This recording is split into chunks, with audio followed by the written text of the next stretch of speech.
Bil, lu kan orang Jatiwaringin ya? Iya. Nah, sempat ada kalau nggak salah tuh berita gara-gara bukan gara-gara sih ya. Ada sempat kejadian yang nggak mengenakan di Jatiwaringin. Itu kalau nggak salah tuh sempat ada di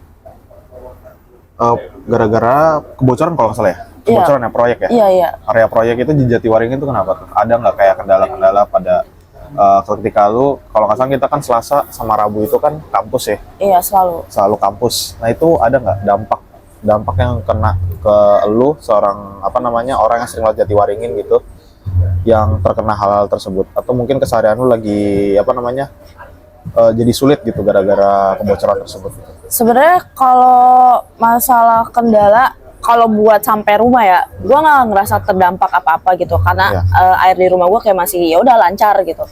Cuman hari Selasa itu kan gue tuh jam pertama itu jamnya Pak Ondi gue sempat gak masuk kan karena gue telat, jadi gue datang ke jam kedua dan itu gue baru jalan itu jam setengah sembilan lah. Nah, terus di situ pas setelah jam 9 itu lu kan lewat Jatiwaringin otomatis kan? Iya, biasa gue kalau berangkat kampus tuh selalu lewat Jatiwaringin. Itu posisi gue udah nyampe Pondok Gede. Emang di awal tuh kan kalau Jatiwaringin tuh lagi banyak proyek itu ya. Gue lewat situ, gue kira ya udah kayak proyeknya kan emang juga udah mau kelar kan Ki. Jadi tinggal proyek yang di pojok sana, jalanan paling ujung sama proyek yang di beberapa lah, nggak banyak gitu kan. Jadi gue lewat Jatiwaringin, gue bingung sih sebenarnya, kayak ini kok tiba-tiba macet jam segini. Biasa kalau jam segini tuh ya jam-jam yang ya udah enak aja, mulus aja jalanannya gitu. Ya. Nah pas udah di pertengahan jalan itu ada pipa bocor, mengganggunya itu muncratan air ya. Karena gini, posisi gue kan lagi nggak pakai jas hujan gitu kan, otomatis baju gue basah kan. Ya. Dan mau nggak mau yang jadi problem gue tuh, yang jadi masalah gue tuh waktu gue tuh terbuang sia-sia, udah setengah jalan harus muter balik lewat PGC.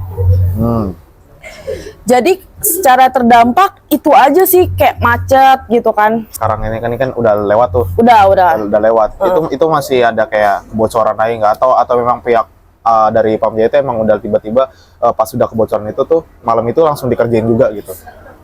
Kalau setahu gue ya, buat pengurusan pipa itu kan agak susah Ki. Jadi yang gue baca setelah pulang itu, berita-berita pipa itu masih belum terselesaikan gitu. Jadi kayak 2 hari kok nggak salah deh gue baca berita. Jadi saat itu lu tidak mau lu memilih ke proyek yang ya ibaratnya lebih banyak lah ya. Iya. Daripada lu lewat Jatiwaringin tapi ya terlalu ini. Karena kan proyek ke arah PGC ke arah proyek PGC Halim itu kan sepanjang jalan tuh pasti ada, lu pasti nemu gitu. Jadi jalanan tuh semakin sempit, semakin ya banyak. Sempat kalau nggak salah tuh yang kata kita sempat datang ke sono kan juga iya gitu kan. Dan menurut gua gimana ya, semoga cepet-cepet diselesain lah proyeknya gitu, biar jalur alternatif selagi jalur sana dibongkar gitu kan, supaya ya minimal ada jalur alternatif yang lancar dulu lah gitu. Terus semoga yang buat proyek juga makin hati-hati, diperhatiin lagi teknisinya seperti apa gitu. Nah sih mungkin itu aja. Oke, thank you ya Bil untuk informasinya juga, untuk wawancara juga. Assalamualaikum warahmatullahi wabarakatuh. Kami dari kelompok teori komunikasi akan menjelaskan isi paper yang telah kami buat berdasarkan hasil wawancara dan kutipan-kutipan berita yang beredar di media sosial.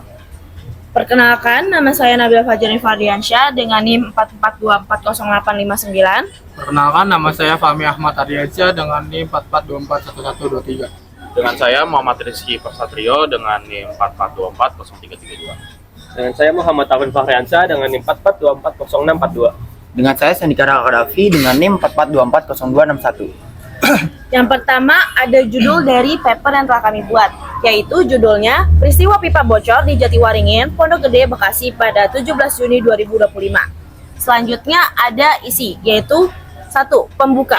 Pada Selasa 17 Juni 2025 sekitar pukul 10 siang waktu Indonesia Barat, publik dihebohkan oleh video viral yang menunjukkan air menyembur deras dari sambungan pipa proyek Sistem Penyediaan Air Minum atau SPAM buaran hilir di Jalan Raya Jatiwaringin, Pondok Gede, Bekasi. Fenomena ini menyebabkan genangan air di jalan sempat terganggu lalu lintas, serta mengundang pertanyaan tentang keselamatan dan mutu pekerjaan proyek infrastruktur publik. Selanjutnya adalah landasan teori. Yang pertama adalah uji coba hidrostatis. Uji hidrostatis adalah metode pengujian tekanan pada pipa baru untuk memastikan tidak ada kebocoran atau kegagalan sambungan di bawah tekanan tinggi sebelum didistribusi air diaktifkan. Yang kedua adalah katup atau valve dan sambungan.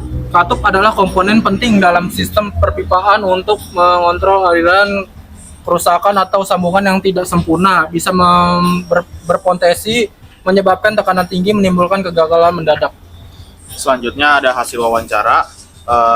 Nabila sebagai warga Jakarta Timur, Lubang Buaya, menyatakan terdampak akibat kebocoran pipa tersebut yang menghambat aktivitasnya, sehingga harus melalui jalur alternatif yang lebih banyak proyeknya untuk menghindari cipratan air dan genangan air di jalur yang dia lewati sebelumnya.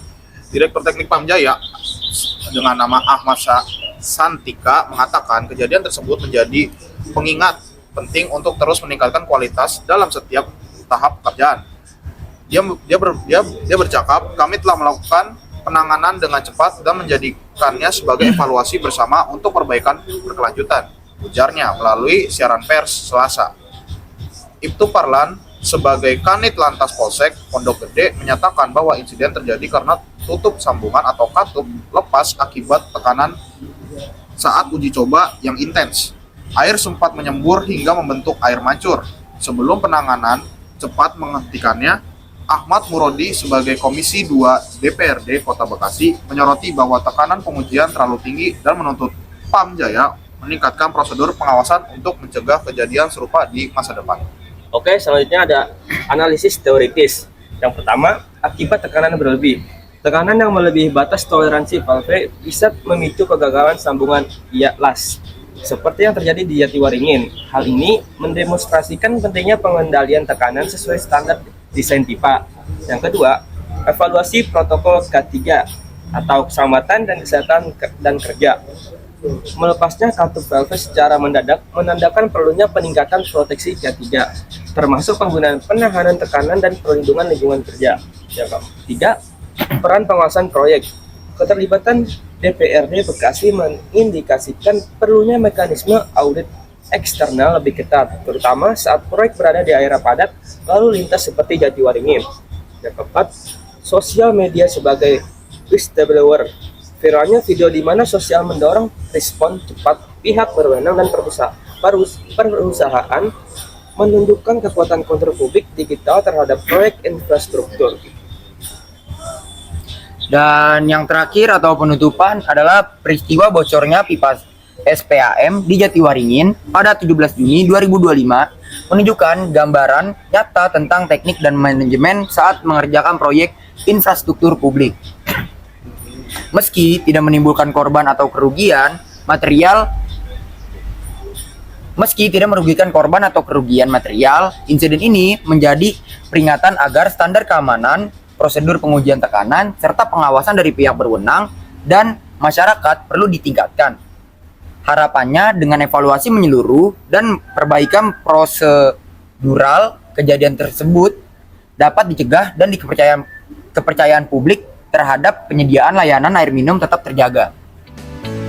Oke, jadi sekian isi dari paper kami yang sudah kami jelaskan dari awal hingga akhir. Terima kasih. Wassalamualaikum warahmatullahi wabarakatuh.